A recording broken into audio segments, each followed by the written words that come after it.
할렐루야. 우리 찬송가 560장 주의 발자취를 따름이 함께 찬송하면서 화목한 기도회 시작하겠습니다.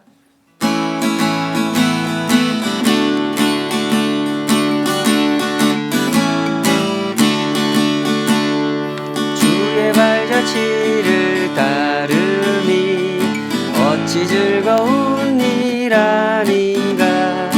맘에 맑은 하늘 열리고 밝은 빛이 비친다.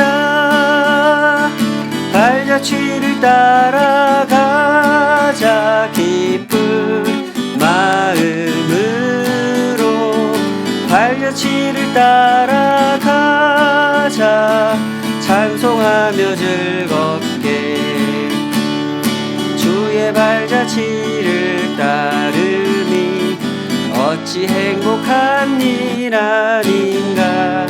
맘에 악한 생각 사라져 밝은 마음 싹 튼다. 발자취를 따라가자 기쁜 마음으로. 발자취를 따라가자 찬송하며 즐겁게. 주의 발자취를 따르니 어찌 든든한 일 아닌가. 맘의 두려움은 사라져 새로운 힘 솟는다. 발자취를 따라가자 기쁜 마음으로. 발자취를 따라가자 찬송하며 즐겁게. 아멘.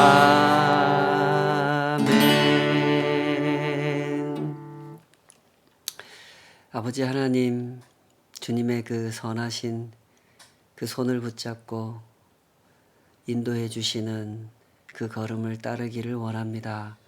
오늘도 주의 부르심 앞에 그 말씀 앞에 섰사오니 우리에게 친히 말씀하여 주시옵소서.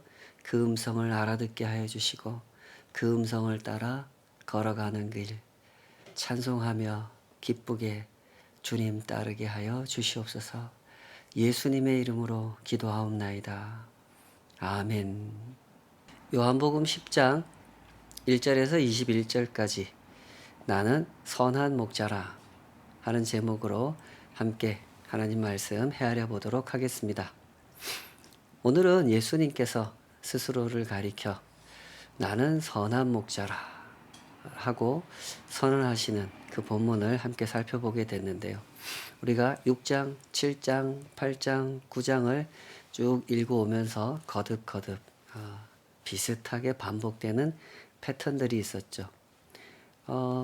이 장들을 읽어오면서 유대인들이 예수님을 두고 논쟁을 했다 하는 그런 장면들을 계속 목격하게 됐습니다.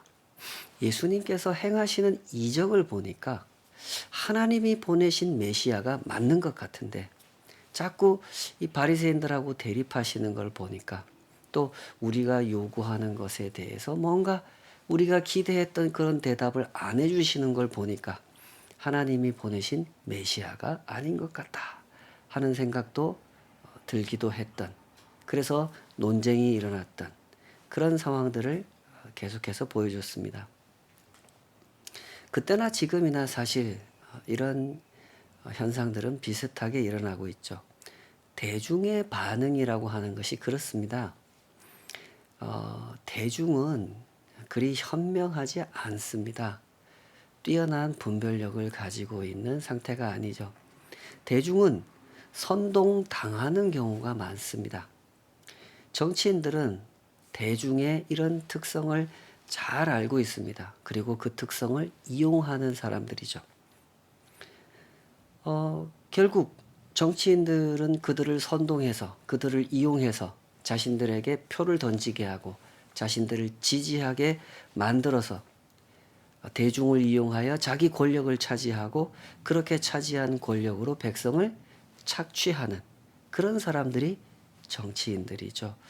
물론 모든 정치인이 그렇다는 뜻은 아닙니다. 대체로 권력을 지향하는 사람들이 그런 패턴의 특성을 보여준다는 것이죠.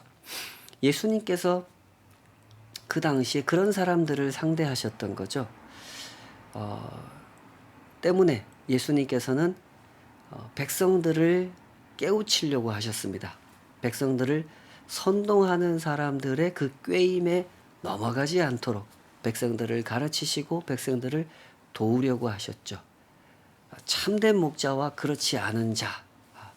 오늘 본문에서 예수님의 비유에 의하면 목자인 분과 절도와 강도인 자, 이거를 구분하게 해주시려고 그들을 가르치셨습니다. 그러나 그걸 가르치시면서도 한 가지 사실만큼은 분명하게 알고 계셨죠. 모든 사람이 내 가르침을 따르지는 않는다. 그걸 아셨습니다. 목자와 양의 관계라는 것이 그렇습니다. 목자는 양을 알고 양은 목자를 알죠. 서로가 서로를 알아보는 법입니다. 목자 아닌 사람이 억지로 내가 너희들의 목자임을 증명할 수 없는 것이고요. 양 아닌 사람이 억지로 나는 당신의 양입니다를 증명할 수 있는 것도 아니란 말이죠. 하나님도 자기 백성을 아시고 그 백성도 자기 하나님을 아는 법이다. 그런 얘기죠. 예수님은 바로 그런 현실을 이렇게 설명하셨습니다. 10장 1절에서 5절 내가 진실로 진실로 너희에게 이르노니 문을 통하여 양의 우리에 들어가지 아니하고 다른 데로 넘어가는 자는 절도며 강도요 문으로 들어가는 이는 양의 목자라. 문지기는 그를 위하여 문을 열고 그의 양은 그의 음성을 듣나니 그가 자기 양의 이름을 각각 불러 인도하여 내느니라. 자기 양을 다 내놓은 후에 앞서가면 양들이 그의 음성을 아는 고로 따라오되 타인의 음성은 알지 못하는 고로 타인을 따르지 아니하고 도리어 도망하느니라. 예수님께서 이 말씀을 어떤 상황 가운데 하셨습니까? 오늘 10장을 시작하는 그 본문을 보면 어떤 상황이 전환되었다 하는 것을 알려주는 특별한 문구가 들어가 있지 않죠. 그래서 예수님의 이 말씀은 바로 앞에 이 9장에서 일어났던 그 사건의 연장선상에서 하시는 말씀이 아닌가 이렇게 해석이 되는 측면이 있습니다. 비유적으로 목자와 양, 절도와 강도, 양 이걸 비유적으로 설명을 하신 그 말씀은 목자 이럴 때 얼른 예수님을 생각하게 되고 절도와 강도 이러면 또 바로 앞의 사건에서 연관된 인물이 떠오르죠. 이 절도와 강도는 누구를 염두에 두고 하신 말씀일까요? 앞장면을 고려해 보면 그 맹인이었던 사람, 예수님이 만지셔서 눈을 뜨게 된 그 사람, 태어날 때부터 맹인이었던 그 사람을 두고 바리새인들이 신문을 하지 않습니까? 여러 차례 압력을 가하고 신문을 하고 그럼에도 불구하고 이 사람이 예수님은 선지자입니다. 예수님은 진정 하나님이 보내신 분인 것 같습니다. 이렇게 증언하기를 멈추지 않자 결국 그 사람을 출교해 버렸죠. 누가요? 바리새인 지도자들이 그렇게 했습니다. 그러니 여기서 말씀하시는 절도와 강도는 바로 그 바리새인들을 염두에 두고 하신 말씀이다 라고 해석이 되는 부분이죠. 예수님의 비유는 분명히 비교를 하고 계시는 그런 내용을 담고 있죠. 절도와 강도는 절대로 양과 더불어 올바른 관계를 맺을 수 없다 하는 점을 부각시켜서 묘사하시는 반면에 목자는 양과 더불어 반드시 친밀한 관계로 맺어질 수밖에 없다라고 하는 점을 묘사해 주고 있죠. 이 말씀 속에서 드러나는 이 목자와 양의 관계, 절도와 강도와 양의 관계는 이렇게 비교가 되고 대조가 됩니다. 절도와 강도는 양과 더불어 올바른 관계를 맺지도 못하고 맺으려고 하는 의지도 없습니다. 오로지 양을 잡아서 먹으려고 하는, 착취하고 빼앗고 이용하려고 하는 의도밖에 없죠. 때문에 그들의 하는 행동을 보면 그들이 이 양들을 어떤 의도를 가지고 대하고 있는지가 다 드러납니다. 예수님께서 이 비유를 통해서 그들의 행동을 이렇게 묘사해 주신 거죠. 이 절도와 강도는 양들에게 출입할 때 어떻게 합니까? 문을 열고 출입하지 않습니다. 담장을 넘어간단 말이죠. 그들의 행동을 보면 아, 이들은 절도요 강도구나 하는 것을 알 수 있다는 거죠. 행동은 이렇습니다. 말로는 얼마든지 마음속에 없는 걸 말할 수 있죠. 그러나 행동은 그렇게 할 수가 없습니다. 마음은 그 사람을 좋아하면서 행동은 미워하는 행동을 할 수는 없어요. 행동은 거짓을 말하지 않습니다. 행동은 언제나 그 사람이 품고 있는 의도를 고스란히 드러내게 돼 있는 거죠. 그러나 이상하게도 많은 사람들이 이런 점을 간과하면서 살아가죠. 이런 사람들이 주로 사기꾼에게 많이 당합니다. 물론 사기꾼들 중에도 고도로 교묘한 사기꾼들이 있습니다. 그들은 자기의 의도를 숨기기 위해서 가끔 마음에도 없는 행동을 하기도 하죠. 사기꾼들이 이렇게 접근하면 사실 분별하기가 어려운 면이 분명히 있습니다. 그러나 조금만 더 주의를 기울여서 관찰해 보면요. 그 사람이 하는 그 행동 속에서 그 사람의 의도가 다 나타나게 돼 있는 겁니다. 그 사람이 하는 행동을 보면 그 사람의 의도를 알 수 있는 거죠. 그 사람은 절대로 선을 추구하지도 않고 의를 바라지도 않는다는 사실을 알 수가 있다 이 말입니다. 그런 사기꾼들, 백성들을 대단히 사랑하는 사람인 척, 백성들을 위해서 살아온 사람인 척, 앞으로도 그렇게 살아갈 것처럼 자기를 광고하는, 호소하는 그런 사기꾼들이 세상에 많이 있었죠. 그 중에 대표적인 사람이 히틀러라고 할 수 있을 겁니다. 그가 정치인으로 등장하여 백성들 앞에서 했던 말, 백성들 앞에서 했던 행동을 보면 그는 평화와 번영을 추구하는 사람도 아니고 인류애를 추구하는 사람도 아니었습니다. 물론 말로, 겉으로는 평화를 항상 강조했죠. 그러나 조금만 주의 깊게 들어보면 그가 말하는 평화는 독일인들만을 위한 평화였지 세계를 위한 평화가 아니었습니다. 그가 말하는 평화는 백성을 선동하기 위해서 자신에게 표를 던지게 하기 위해서 연설에 필요하기 때문에 넣은 평화였지 실제 모든 사람이 누릴 수 있는 진정한 평화가 아니었죠.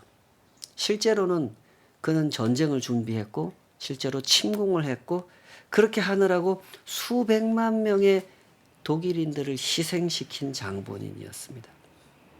그럼에도 불구하고 그 당시 독일 국민 대다수는 히틀러를 지지했습니다. 역사의 교훈이죠. 히틀러의 말 한마디에 침략 전쟁을 동조했고 허리띠를 졸라매면서 군수품을 조달했고 목숨을 바쳐 싸웠죠. 때문에 역사가들은 이런 메커니즘을 연구해요. 그런 광기가 넘치는 지도자가 어떻게 등장할 수 있었는가? 어떻게 백성들은, 국민들은 그런 사람에게 표를 몰아줄 수 있었는가? 어떻게 해서 그 많은 사람들이, 한두 사람도 아니고 그 많은 독일 사람들이 어떻게 해서 그런 소수의 정치인들이 선동하는 목소리를 분별하지 못하고 그렇게 악랄한 전쟁 범죄에 서슴지 않고 가담했는지, 그런 것들을 역사가들은 연구하죠. 앞으로는 그런 일이 일어나면 안 된다 하면서 연구를 합니다. 그러나 솔직히 말해서 이런 일은 20세기 초에 독일이나 일본 같은 나라에서만 일어났던 일은 절대 아니죠. 인류의 역사는 이토록 이 정상적인 의식으로서는 도저히 이해할 수 없는 전쟁이 반복된 역사였죠. 그러므로 특별한 연구가 더 필요하다기보다는 빨리 인정하는 편이 더 낫습니다. 인류의 죄성을 속히 인정하는 것이 사실은 우리 모두에게 더욱더 정직한 반응이고 더욱더 필요한 일이죠. 그러나 역사가들은, 또 사람들은 왜 그런 나라에서는 그런 악한 지도자가 등장했고 그런 악한 지도자들 그 많은 백성들이 지지해 줬는가? 이걸 연구하려고 합니다. 왜 연구하려고 합니까? 나는 그런 부류의 사람이 아니다라고 생각하기 때문이죠. 독일이기 때문에 그런 일이 일어난 거지 대한민국에서는 안 일어난다라고 생각하는 식인 거죠. 다시 본문의 논점으로 돌아가 보십시다. 예수님께서는 지금 이 비유, 목자와 양의 비유를 통해서 예수님의 그 심정, 예수님의 의도를 보여주고 계십니다. 어때 보이십니까? 심히 안타까운 심정으로 이 말씀을 하고 계시죠. 이제까지 역사의 무대 위에 등장했던 그 모든 지도자들, 자칭 목자들, 내가 이 백성의 목자가 되어 이 양떼들을 선한 길로, 번영하는 길로, 평화의 길로, 정의로운 길로 인도하겠다고 외쳤던 그 사람들은 사실은 예수님께서 보실 때 다 절도와 강도 같은 자들이었다. 그래서 예수님은 이 말씀을 하실 때 안타까운 심정으로 얘기하시는 거죠. 그러나 이 백성들의 상태가 어떻습니까? 백성들은 예수님의 그 안타까운 심정을 이해하지 못합니다. 예수님의 만지심으로 그 눈을 뜨게 된 맹인 있지 않습니까? 그 사람이 죄도 없이 바리새인들로부터 출교당하는 것을 보면서도 그 당시 유대인들은 이게 문제가 있다라고 생각하지 않았단 말입니다. 심지어 그의 부모마저도 그저 방관하면서 그가 장성했으니 그에게 물어보십시오 하고 떠넘기는 그 장면도 기억해 보십시오. 이것이 바로 그 시대, 그 사람들의 실상이었고 사실은 지금도 별로 다를 바 없는 그런 세상을 우리는 살아가고 있죠. 세상은 여전히 불의를 보고도 소리를 내지 않는 경우가 많습니다. 사람들의 관심은 언제나 의로움에 있기보다는 이익에 있기 때문이죠. 그 많은 독일인들이, 그 많은 일본인들이 전쟁 범죄에, 침략 범죄에 적극 가담했던 이유는 결코 의를 추구했기 때문이 아니라 자기의 이익을 추구했기 때문에 그렇게 된 것이죠. 우리는 이 사실을 부정할 수 없죠. 그러므로 예수님께서 이 비유를 통해서 강조하고자 하셨던 그 한 가지가 분별력이라는 것을 잘 생각하시면 좋겠습니다. 예수님께서 왜 이 비유를 들려주셨고 이 비유를 통해서 왜 절도와 강도 그리고 목자를 비교하셨습니까? 듣는 사람들로 하여금 제발 분별력을 가지라고, 누가 선한 목자고 누가 절도요 강도인지 그걸 분별하라고 이 말씀을 하신 거죠. 그들이 하는 말에 속아 넘어가지 말고 그들의 행동을 보라는 겁니다. 진정 정의와 선과 사랑과 평화를 추구하는지 아니면 자기의 이익을 추구하는지 그것을 주의 깊게 관찰해 보라는 것입니다.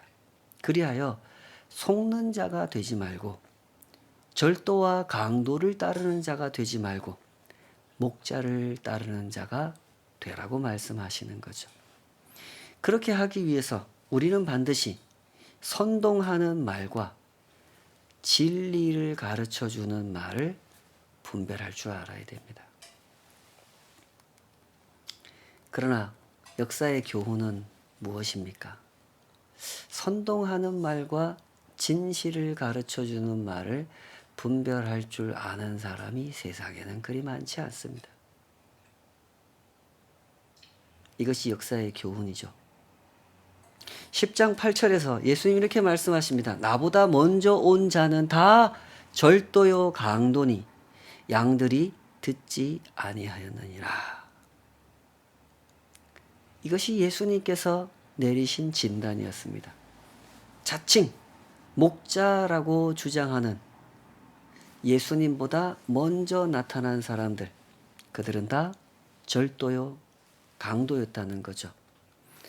그들의 말을 양들은 듣지 않는다 그랬습니다. 여기서 양들은 모든 백성을 말하는 게 아닙니다. 예수님의 양들을 말하는 거죠. 자기 목자, 선한 목자가 누군지를 분별할 줄 아는 사람들, 그들을 말하는 겁니다. 그 양들은 절도와 강도의 말을 듣지 않았다. 그러므로 부디 우리의 영혼을 좀 점검해 봤으면 좋겠습니다. 우리에게는 정말로 이런 분별력이 있는가? 이걸 좀 점검해 봐야 됩니다. 지금도 세상에서는 많은 목소리가 우리의 귀를, 우리의 마음을 공략하고 있지 않습니까? 이렇게 살아야 행복합니다. 저렇게 살아야 행복합니다. 성공합니다. 예수님도 말씀하시고 세상의 명사들도 이야기합니다. 그때 우리는 누가 선한 목자인지 분별할 줄 압니까? 참 쉽지 않은 것이지만 한번 잘 성찰해 보십시다. 우리 안에 의를 추구하는 마음이 있습니까? 의에 줄이고 목마른 마음. 그 마음이 있습니까? 이익을 추구하는 마음이 우리 안에서 얼마나 강렬하게 역사하고 있는지 정직한 눈을 뜨고 직면해 봐야 하는 그런 현실 속에 살아가는 사람들이, 그런 입장에 서 있는 사람들이 바로 우리가 아니겠습니까? 이런 사실을 직면하지 않는 한 절대로 이런 삶을 벗어날 수가 없는 거죠. 아유, 사람이 어떻게 의를 추구하면서 살 수 있습니까? 이익을 추구하면서 사는 게 당연하지요. 이렇게 생각하는 사람은 절대로 예수님을 선한 목자로 인정하고 따를 수 없게 되는 거죠. 그러므로 우리에게는 이와 같은 성찰이 필요한 겁니다. 아, 내 안에 의를 향한 열정이 없구나. 의를 추구하는 갈급함이 없구나를 확인하게 되고 지금부터라도 의에 줄이고 목마른 자 되어 예수님을 따라가는 양이 되어야 되겠다 라는 사실을 자각하게 된 사람, 그 사람이 바로 복음을 들은 사람입니다. 복음을 알아들은 사람이고 복음에 반응할 수 있는 사람이 되는 거죠. 이런 사실을 직면하게 될 때 그 다음에 이 사람한테서 일어나게 되는 게 뭡니까? 아, 나에게는 하나님의 손을 통하여 주어지는 연단이 필요하구나. 나는 하나님의 손에 의하여 훈련받아야 하는구나를 알게 되는 거죠. 그리하여 이익에 이끌리는 삶을 거부하고 의를 추구하는 삶을 살아가도록 훈련 받을 수 있게 되는 거죠. 그러므로 이 사실을 명심하시기 바랍니다. 우리의 마음은 태어날 때부터 의를 추구하도록 태어나지 않았습니다. 때문에 성경에서 세상에 의인은 없나니 하나도 없다라고 선언하시는 거죠. 우리 안에는 의를 추구하는 마음이 없습니다. 그러므로 의를 추구하는 삶을 살기 위해서 우리에게 반드시 필요한 것은 하나님의 손으로 허락하시는 인격적인 연단이고 훈련인 것이죠. 그런 훈련을 날마다 신실하게 받아내시는, 그렇게 의를 추구하는 주님의 양이 되어 살아가시기를 축복합니다. 우리가 주님의 이 말씀을 통해서 또 한 가지 주목해 봐야 하는 것은 이 소통하는 방식이라고 하는 겁니다. 이 강도와 절도는 문을 통해 들어오지 않는다 그랬잖아요. 그들의 방식, 그들이 양과 교통하고 양과 소통하는 방식은 결코 정상적이지 않습니다. 5절에 보면 그랬죠. 타인의 음성은 알지 못하는 거로 타인을 따르지 아니하고 도리어 도망하느니라 이랬습니다. 절도와 강도 그리고 양의 관계는 분명히 소통에 문제가 있습니다. 실제로 9장에 등장했던 그 맹인이었던 사람과 바리새인들의 관계가 그랬죠. 도무지 소통이 안 되는 사이였습니다.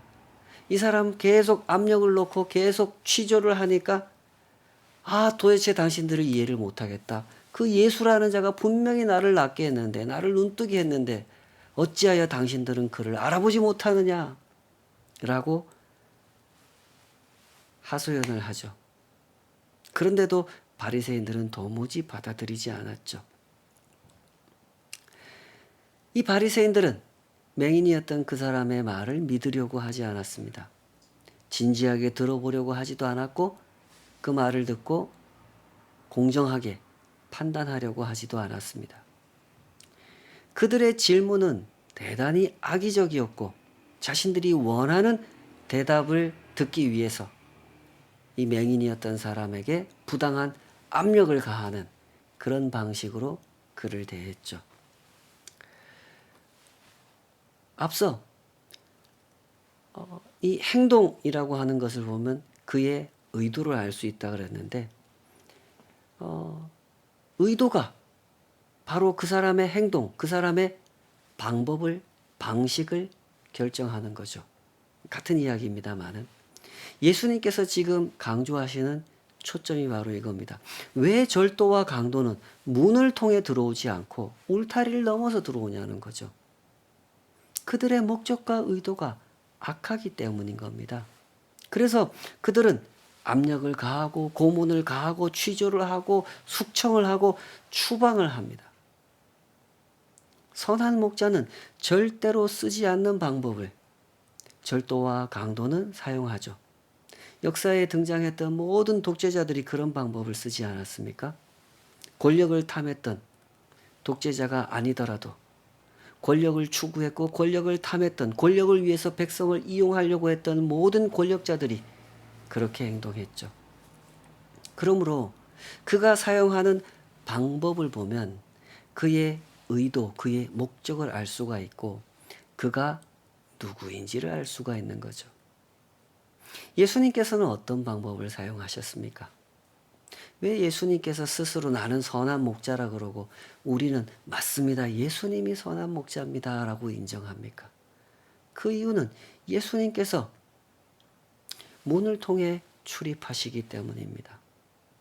선한 목자 되신 예수님은 문으로 들어오셨습니다. 지극히 인격적인 방식으로 관계를 맺으셨고 지극히 합리적인 방식으로 대화하셨습니다.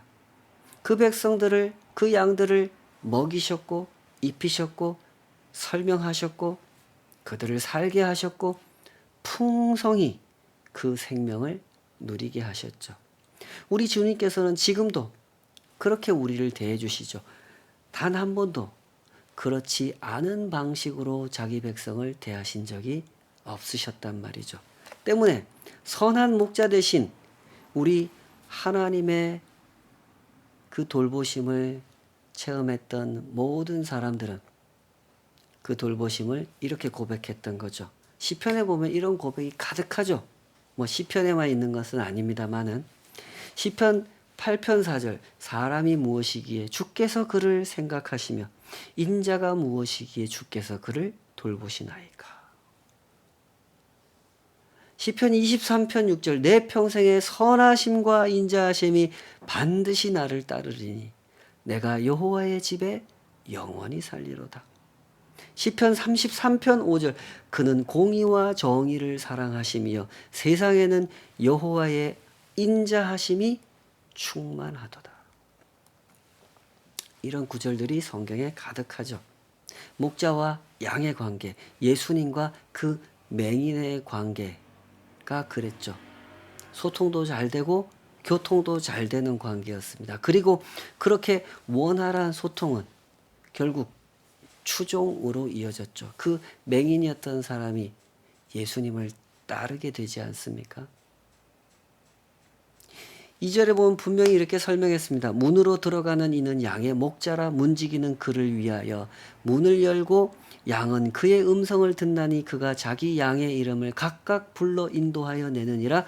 자기 양을 다 내놓은 후에 앞서 가면 양들이 그의 음성을 아는 고로 따라오되. 이것이 바로 목자와 양의 관계죠. 양은 목자의 음성을 잘 알아듣고 잘 알아들었기 때문에 따라가는 거죠. 소통과 추종이라고 하는 것은 그러므로 사실상 하나의 개념인 거죠. 그분의 음성은 알아들었는데 그분을 따라가지 않는다. 이런 일은 있을 수가 없죠. 그분의 음성은 알아들었는데 그분을 따라가지 않는다. 이것은 사실상 양과 목자의 관계라고 할 수는 없는 겁니다. 때문에 예수님께서는 이런 주제를 거듭거듭 강조하시죠. 8절에서 10절까지 그 얘기를 또 풀어서 설명해 주십니다. 10장 8절 나보다 먼저 온 자는 다 절도요 강도의 양들이 듣지 아니하였느니라. 내가 문이니 누구든지 나로 말미암아 들어가면 구원을 받고 또는 들어가며 나오며 꼴을 얻으리라. 도둑이 오는 것은 도둑질하고 죽이고 멸망시키려는 것뿐이요 내가 온 것은 양으로 생명을 얻게 하고 더 풍성히 얻게 하려는 것이라. 그러므로 반드시 올바른 방식의 교통, 정상적이고 건강한 방식의 소통, 이것을 분별할 줄 아셔야 됩니다. 선한 목자는 양과 더불어 인격적인 만남을 가지려고 하는 분입니다. 이미지로 나 이렇게 좋은 목자야를 영화를 만들어서 보여주고 이미지로 각인시키고 이러는 사람은 선한 목자가 아니죠. 양과 더불어 인격적인 만남을 가지고 인격적인 소통을 나누려고 하는 분, 그분이 선한 목자죠. 그러므로 반드시 양은 인격적이고 합리적이며 사랑 안에서 경험하는 소통을 할 줄 알아야 되는 겁니다. 그런 소통 방식을 익혀가야 하는 것이죠. 그래야만 선한 목자를 선하게 따라갈 수 있는 거죠. 그러므로 여러분 자신의 영혼에게 물어보시기 바랍니다.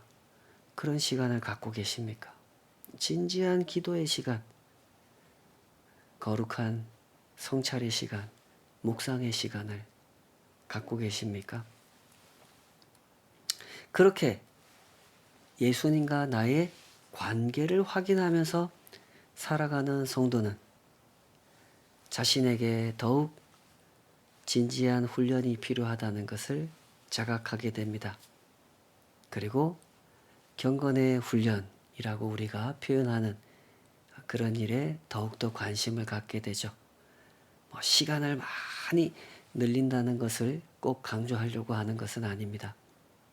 최소한 이 하루를 살아가며 이 말씀 속에서 내 삶을 비추어 보고 내 삶이 나아가야 할 방향을 점검하면서 하나하나를 선택하고 결정하는 과정들이 진정 선한 목자 대신 주님의 음성을 따르고자 하는지, 아니면 그 음성과 전혀 상관없는 길을 가고자 하는지, 그것을 점검하면서 우리에게 주어진 길을 걸어가게 된다는 것이죠. 그러므로 예수님께서 우리에게 설명하고자 하셨던, 그때 그 사람들에게 설명하고자 하셨던 양과 목자의 관계, 양과 목자가 맺는 지극히 자연스럽고 건강하고 적극적인 소통과 교통의 방식, 그 인격적인 관계 맺음과 합리적인 배움과 들음과 사귐의 방식, 그것이 우리의 신앙의 길에 있는지 그것을 늘 점검하시고 그것을 차곡차곡 쌓아가는 그런 신앙의 길을 걸어가시기 바랍니다. 그러면 반드시 예수님만이 나의 선한 목자 되심을 고백하고 그분을 따르는 양이 되어 그 길을 잘 따라가게 될 것입니다. 우리나라에 그 루터 대학교라는 신학대학이 있는데요. 그 학교에 독일 사람이면서 이제 한국 학생들을 가르치는 교수가 있습니다. 말테리노라고 하는 사람인데, 이분이 한번 그 매스컴에 나와서 자기의 인생사를 소개하는 이야기를 들어본 적이 있습니다. 독일에서 태어났고 독일에서 성장한 사람입니다. 근데 그 독일에서 이제 유학을 온 사람, 원래 한국 사람인데 독일로 유학을 온 한 여성을 만나게 되고 그 여성과 사귀다가 결혼을 하게 됩니다. 이 여성과 함께 독일에서 가정을 꾸리고 살아가다 보니까 어느 날 자기 마음속에 그런 생각이 들더랍니다. 내 아내는 독일로 유학을 와서 독일어를 공부하고 독일 말도 할 줄 알고 독일 남자인 나를 만나서 결혼을 하고 독일에서 함께 살다 보니까 내 아내는 나를 좀 더 잘 이해하려는 그런 모습으로 살아가는데 나는 내 아내에 대해서 너무 모르는 것 같다, 이런 생각이 들더랍니다. 내 아내가 나를 아는 만큼 나도 내 아내를 좀 알아야 되겠다. 그래야 내 아내를 제대로 사랑할 수 있지 않겠는가, 이런 생각이 들어서 한국으로 오게 될 기회를 찾았답니다. 그리고 루터 대학교, 한국에 있는 루터 대학교에 와서 강의를 하는 교수로 살아가게 된 거죠. 벌써 그렇게 지낸 시간이 24년, 25년이 넘었다 그럽니다. 이 사람이 한국말도 잘해요. 물론 완벽한 한국어를 구사하지는 못하지만 한국말도 하면서 한국이라는 사회에 와서 살면서 독일에서 살 때보다는 자기 아내를 훨씬 더 많이 이해하고 훨씬 더 성숙한 모습으로 사랑할 수 있게 된 자신을 보게 된다, 그런 이야기를 하는 그 소리를 들어본 적이 있습니다. 관계라고 하는 것은 이런 거죠. 안다, 어떤 인격적인 대상을 안다는 것, 그를 이해한다는 것, 그를 사랑한다는 것은 이런 일인 거죠. 함께 살면서 그 사람의 세계 속으로 들어가야 되는 거죠. 한국 사람이면 한국 사람의 세계 속으로 들어가서 그 사람이 어떻게 성장했고 무엇을 경험했고 무엇을 생각했고 어떻게 느꼈고 하는 것들을 그 사람의 세계 속으로 들어가서 함께 살아야만 느낄 수 있고 이해할 수 있고 그래서 더욱 성숙한 모습으로 그를 사랑할 수 있게 되는 것이죠. 감사한 것은 예수님께서 우리를 그렇게 초대하셨다는 겁니다. 그냥 덮어놓고 믿어 이러지 않으시고 우리들에게 예수님을 인격적으로 배울 수 있고 예수님의 세계로 들어갈 수 있고 예수님의 가르침을 하나하나 들어보고 옳은 말씀인지 틀린 말씀인지 생각해보고 그 말씀을 따라 실천하면서 느껴볼 수 있도록 그러면서 야, 예수님이 진정 선한 목자이시구나를 판단할 수 있도록 우리를 예수님의 세계로 인도해 주셨다는 거죠. 그러므로 우리의 신앙생활은 반드시 예수님을 이렇게 경험하고 이렇게 이해하고 이렇게 따르는 신앙생활이 되어야 하는 것이죠. 그때 우리는 세상에 누가 우리가 가는 길을 가로막더라도 비난하더라도 예수님만이 진정 선한 목자이십니다. 나는 예수님의 양으로서 그분의 음성만을 듣고 따릅니다. 하는 참 복된 길을 가게 될 줄로 믿습니다. 같이 기도하시죠. 아버지 하나님, 오늘도 주님 앞에 저희들이 주님의 세계로 깊이 들어가는 한 걸음 더 주님 앞으로 나아가는 그런 기도의 순례길을 걷기 원합니다. 그런 묵상을 경험하고 그런 일상을 살아가기를 원합니다. 우리의 마음이 우둔하고 우리의 생각이 너무나 얕고 우리가 느끼는 것이 너무나 둔하여 예수님이 당신의 생명을 바쳐 선한 목자는 자기 양을 위하여 생명을 내어놓는 자다 하셨던 그리고 실제로 그렇게 생명을 내어주셨던 주님의 그 깊으신 사랑을 우리는 느끼지 못하고 깨닫지 못하고 심지어 생각지도 못한 상태에서 시간들이 흘러갈 때가 많습니다.